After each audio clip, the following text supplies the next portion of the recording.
Niners Wire had a little blurb about some contract incentives this year for certain Niners. So I thought it might be fun to take a look at some of those and predict whether or not the 49ers and their players are going to achieve some of those contract incentives. And one of the most interesting belongs to Bryce Huff. $500,000, Bryce Huff, if he gets 12 sacks this year, $1 million for 14. So those last 2 sacks are worth as much as the first 12. $1.5 million for 16 sacks, $2 million for 18 sacks. And this is a bad job by whoever his agent is. $500,000 for a Pro Bowl and $500,000 for All Pro.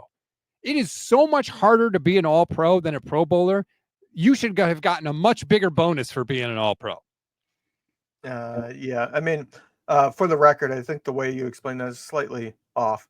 He gets 500,000 when he hits 12. If he gets to 14, he gets an additional $1 million. So it's worth twice as much, those last 2.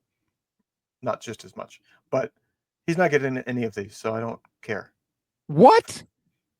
You don't think he could get 12 sacks this year?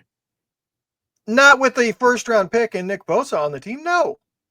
Oh, I completely disagree because I think they're going to, on passing downs, they're going to move Mykel Williams to the inside. So you're going to have Bosa, Mykel Williams. And you think he can get 12 sacks just on third down? No. Yes. Oh, 100% no. I do. Is it a 0% chance? No, but it's not happening.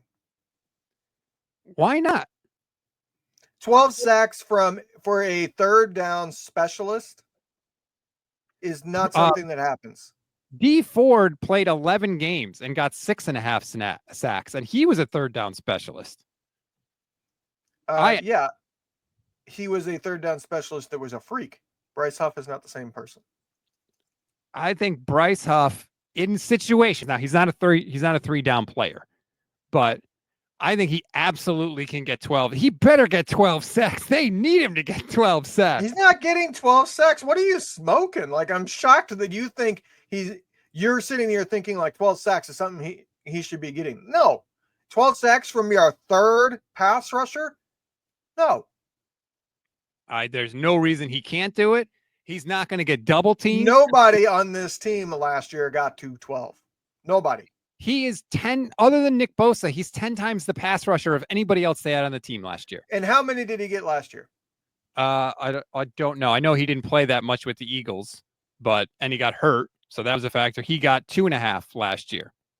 And you think he also got 12? 10. He got 10 a year before that. When he was 10, with Robert, not 12. He got 10 in an ideal situation, not coming off a bad, like when he's still extending, not he descended, and now you're hoping he can get back to something. 10. Oh, now you realize I'm right. Now you're backpedaling and you're going, wait, hold on. In his best year, he got 10. No. I don't think he can get to 16. I think that is too much. But I absolutely think he could get to 12. In fact, perhaps we need to have a little wager. Perhaps we need to make. I will gladly make this wager because I think it's like a 99.9% chance I win this wager. I do want to put one caveat on it. Oh, okay. He's got to play. He's got to play at least 16 games. Yeah, if he gets hurt and can't play, then it's off. I hate making bets based on statistics, and then a guy gets hurt, and it's like, yeah, but he was on pace for it. So yeah, I'm fine. I think that should always be part of the equation when you're making a friendly wager with somebody, that if the guy gets hurt, bet's off.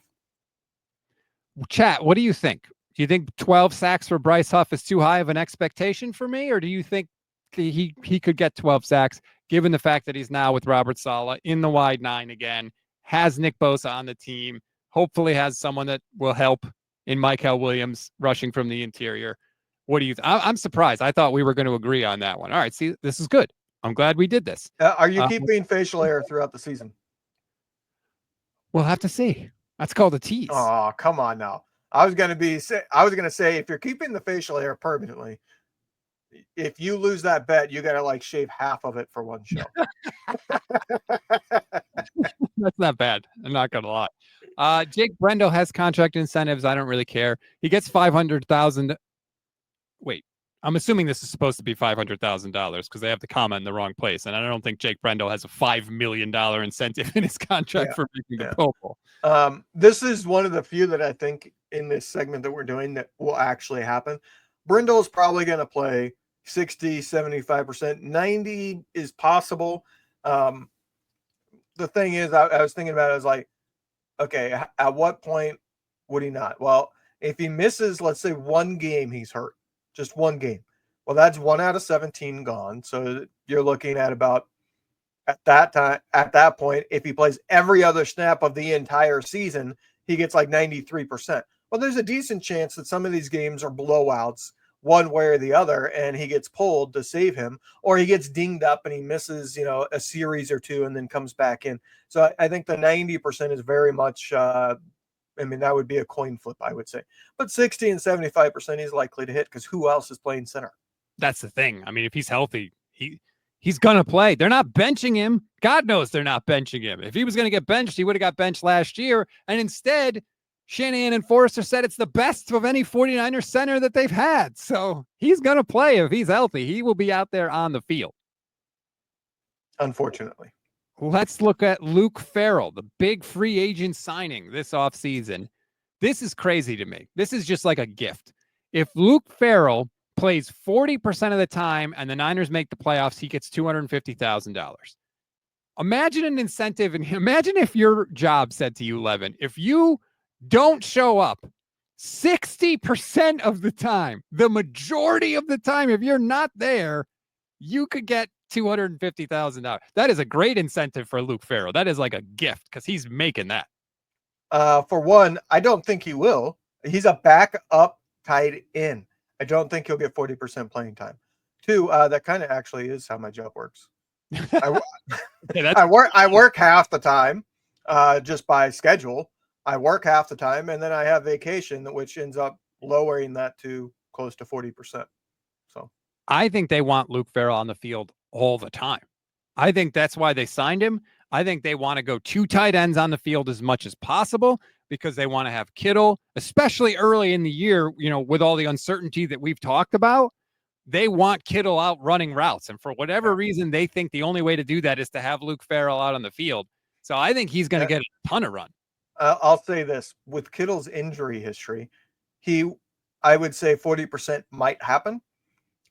It's not something I would not be willing to bet the under. I don't think he'll hit 40%, but I think that there is a decent chance that Kittle misses 2 or 3 games. Well, guess what? Luke Ferrell suddenly gets an additional 10-15% on the season because of that. Yeah. So I think it is possible he hits 40, maybe even 50%. I do not think we're going to see a ton of 2 tight end sets. I think we'll see more than we have. I do not think it's going to be a Harbaugh era where that's our normal formation. We'll have to see. By the way, Kittle played 15 last year, 16 the year before, and 15 the year before that. Although I think in 2023, he was healthy enough to play, but they had clinched everything. So I think he sat out one of the games. But you're right.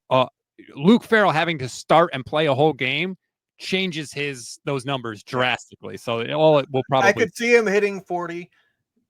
I could see him hitting 50 if Kittle misses multiple games. 75% is not happening, and none of those receiving ones are happening. He's not getting 25 receptions. I don't think he is either. This one's interesting. Mac Jones, backup quarterback, gets $550,000 if he plays half the snaps and the 49ers make the playoffs. He gets $100,000 for 4 regular season wins and 25% playing time. So this was one that it depends on what they mean by this because it's not explained well enough, which I don't really fault Niners Wire because they're grabbing this from one of the contract sites and they probably don't explain it well enough there. Is it 100,000 for 4 regular season wins that he then plays 25% in or more in those wins? Or is it just the team has to achieve 4 regular season wins and he has 25% playing time on the season? Or is it they have to have 4 regular season wins with him playing a majority of the game, and on the season he has to have overall 25%? There's a lot of different ways that one can be interpreted. I think it's the last one. I think it's you've got to win 4 games as the starter, and play 25% of the overall snaps in the season. Yeah, which if you win 4 games as the starter is essentially 25%. I mean, there's 17 games now, so it wouldn't be quite 25%, but it would be essentially 25%. That's how I would interpret it. They got to have 4 regular season wins with him as a starter, or I would say 4 regular season wins with him playing a majority of snaps. Because, there's a game like, say, Brock Purdy goes down in the first quarter and he plays 90% of the game and gets a win. That would count, even though he's not the starter. Yes. Let me ask you this. If Mac Jones gets 50% of the playing time, can the 49ers make the playoffs? I would say yes, just because the schedule is so insanely weak. If it was an average schedule, no way. I don't think he's as good as Brock Purdy, but I also don't think he's necessarily a backup in this league. Do I think Mac Jones is a top 32 quarterback in this league? I think he's in the right situation, yes, and I think the Niners are a right situation. I view Mac Jones as somebody that could probably come in and end up doing similar to like Jimmy Garoppolo at the end. Not Jimmy Garoppolo pre-injury, not necessarily Jimmy Garoppolo in his career year of 2019, but maybe the Jimmy Garoppolo towards the end where there's some plays there, but there's also mistakes where you're like, how did you miss that? Yeah, I think it'd be interesting. Which 50% of the schedule? Like, here's the thing about the Niners schedule. They're at home a lot in the back end of it. I mean, 3 of their first 5 games are on the road. No, wait a minute. 4 of their first 6 games are on the road. So the back half of their schedule, there's a lot of home games. I do think that matters, especially when you're talking about a backup quarterback. If Mac Jones got to play the back half of the schedule, I think he'd probably end up moderately. I think the Niners could still make the playoffs, quite honestly. I mean, with how easy this schedule is, let's just spell it out there. The Niners, let's say Brock Purdy gets injured in the middle. So he plays the first 8 games and the team goes 6-2 in those games. Mm-hmm. That is a very likely scenario because of how easy the schedule is. Brock Purdy then gets injured early in the 9th game. That gives Mac Jones a majority of the season. That gives him more than 50% because there's 8+ games left, and then they end up going in those 9 games, the 8 that Jones starts and the one that Purdy started but got injured early. Mac Jones leads them to 4-5. That is a 10-7 record. They are likely in the playoffs despite being under 500 with Mac Jones playing. Mm-hmm. Yeah, a big part of that is what sort of runway does Purdy give them before he got hurt in this scenario? That's right, because obviously the better Purdy does, the easier things are on Mac Jones. That would be tough. I mean, Mac Jones, that 9th game is the Giants game. The Giants defense, I think the Giants are going to have a sneaky good defense this year with Abdul Carter and Dexter Lawrence and Brian Burns still there. Also, like the Giants offense, I think is yuck and poo, but their defense, I think is going to be very, very good.